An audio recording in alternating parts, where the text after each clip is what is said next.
I was a wedding coordinator at a Catholic church in Manhattan. Our church was booked for a large wedding party from Connecticut. They told us to expect at least 500 people as the bride and the groom came from large Italian families. When the day of their wedding came, the only people who showed up were members of the groom's side of the family. It was odd because we had seen the bride the night before at the wedding rehearsal and everything seemed fine. But the next day, the bride and her party were no-shows. The groom tried his best to keep his composure. In an effort to track down the bride, the groom had his friends and family and myself call anyone who might have a clue as to where she went. Minutes passed, and eventually hours passed. The groom begged me to let the current party stay in hopes that his bride-to-be would show up. I let his party stay an extra 15 minutes before I had to kick them all out and prepare for the next wedding that afternoon. We never learned of what happened to the bride. Her absence remains a mystery today. Didn't technically happen at the altar, but my cousin left his fiancé about 3 days before the wedding. They'd been dating for less than a year. Actually, 6 months before they got engaged, and they had a lot of issues, especially financially. I guess she abused him as well, emotionally and physically, and my cousin was scared of her. They had a really toxic relationship. She was very materialistic, so she was always spending his money or guilting him into using his company credit card to buy things for her. I'm not very knowledgeable of how weddings work, but I know they had most of their wedding gifts before the wedding even happened. And they had them all stacked up in their living room this year. Whenever they'd fight, or he'd refuse to give her money, she'd take one of the gifts, stand in the doorway and stare at him with a deranged look in her eye before she'd throw the gift on the floor, usually something very fragile. Then she'd leave, and my cousin would have to clean up the mess and throw away the broken gift. Just really crazy, unhealthy stuff happened between them this year. Part 2. Anyway, my family knew about most of this stuff, and begged him not to go through with it. They thought the engagement had been rushed in the first place. But she also did a good job keeping him from his family and making him move to her state so she could have him all to herself. They knew she was no good, and for months, my family begged him not to marry her. They even considered objecting during the ceremony. It was that bad. Finally, she left for work the Wednesday before the wedding, and he called his dad, who drove 3 hours to go pick him and his stuff up and bring him home. She came back to a half-empty apartment and no fiancé. She sued my family, making up lies that he had stolen jewelry and other expensive things from her.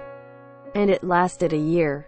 We won. She also wouldn't give him back the car his father had bought for them, claiming it was hers. So the repo man came in the middle of the night, and when she saw he was taking the car, she jumped in the back seat and locked the doors. And the repo man drove her all the way down the street before she finally got out and gave up. Never heard from or about her again. Oh, and she was engaged a year before meeting my cousin. That guy left her as well, and went on their honeymoon with another woman. Years ago, I worked at a reception hall for 5+ years. And while I never saw someone get left at the altar, I did see some pretty crazy stuff. If you would indulge me, I would like to recount 3 stories. 1. Bride left the groom a few weeks before the wedding. Apparently, the bride-to-be had been cheating on the groom, and he found out around 2 to 3 weeks before the wedding. They ended up canceling the wedding ceremony, but they did not have enough time to successfully cancel the reception. Allow me to explain. When you book a function like a reception, everything is set to go about a month before your actual date. Schedules are made, food is ordered, police detail is hired, etc. With the short notice, there was no way a function that was already paid for could be cancelled. So, your 3 hours of party time is going to happen with or without you there. Therefore, the dejected groom showed up with about 30 members of his friends and family, and they proceeded to get blackout drunken. You guessed it. He got really weepy. The entire afternoon, the function was scheduled from 3 to 7 on a Saturday, was really depressing, and he later tried to sue for his money back, claiming that the service was poor. It wasn't but I get it. So the lesson with this one is, if you are going to leave your fiancé, give them enough time to cancel the reception. 2. Bridesmaid kills herself a few days before the wedding. Her widowed husband and child still attend function. This one is pretty straightforward. Bridesmaid takes a bunch of pills and drowns herself in the tub. The bride decides it's a good idea to hang her unused wedding dress in our foyer along with some pictures of her as a sort of memorial. The husband and son, who I want to say was like 3 or younger. This was 10 plus years ago. Hang out by the picture for 3 hours as he openly weeps and drinks. Good times. No moral for this one. But just a messed up wedding. 3. Groom straight up beats wife at their reception. So, my job was often to attend to the bride and groom this year.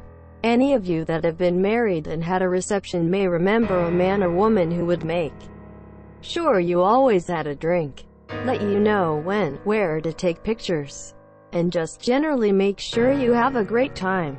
The function in question was an early Sunday 12 to 3 p.m., and the couple got married off-site, meaning they were just using us for the reception. The bride and groom seemed like a nice, young couple, but the groom was hammered by the time they showed up. He was slurring, hugging me, and generally being a total liability to himself and others by stumbling around and knocking things over. We had a room called the bridal suite with nice furniture where the bridal party would usually take pictures, and, thoughtfully, the groom just lit up a cigarette in there.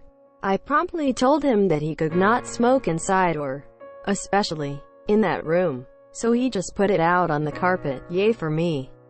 I get to explain that. He wife of 45 minutes tries to explain to him to stop being an ass and get himself together.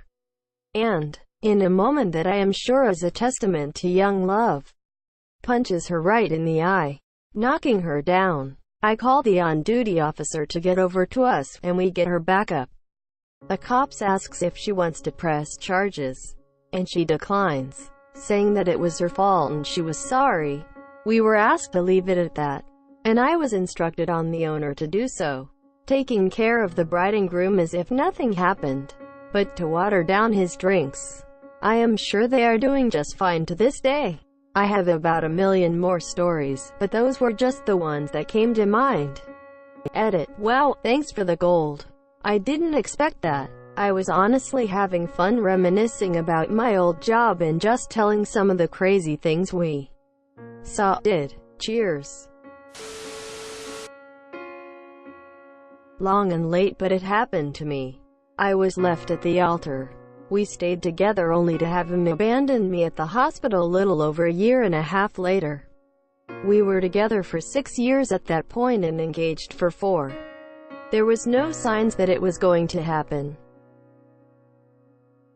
Part 2. The whole wedding was both of us and our friends making it. We'd get together on Sundays for barbecue and planning. He was so excited. He'd talk about how awesome it was going to be to have a small ceremony, then a picnic and a big bonfire. How we didn't need any of that other stuff since our love was real. After an hour of waiting, it was obvious. He called me and said he just couldn't do it. I stood before everyone and explained that he got cold feet but we can still have the picnic. Which we did. I walked around in my wedding dress joking about his cold feet. After all, 6 years I knew him well. The weirdest thing? We never brought it up. Like ever. He was watching TV when I got back from our wedding like nothing was unusual. He moved out a week later but 2 months later asked to come back. I let him this year. Life continued. A year and about a half later I got in a bad car wreck. I was in a coma for a bit. He came to visit but as soon as I was up and starting the first rounds of surgery, spinal issues, He told me he just didn't love me enough to go through with being there for me. Part 3. I acted the same way I did when he left me at the altar. He left me in the hospital just like at the altar. It was almost 8 years I was with him this year. Our families were close. I honestly thought we'd come together again. Never did. I healed and grew emotionally. It's so hard when half of you is missing, and we had grown so much into one another. I took classes, learned to kayak, cried, got new friends, went dancing, dated. I found my husband 2 years after the other abandoned me. I learned that having history with someone and feeling familiar and safe isn't always enough. I have never had more fun with anyone like I do with my husband. We live an adventurous and happy life. The life I would have had with my ex was predictable, but that's not what I wanted. Who I was and who I wanted was just not him, but I didn't know that. He did. His abandoning me at the hospital and leaving me at the altar was the greatest gift I never wanted. TL. Doctor. Left at the altar only to be abandoned later at the hospital when told I might be paralyzed. Recovered. Forced to find myself. Found a true partner for life.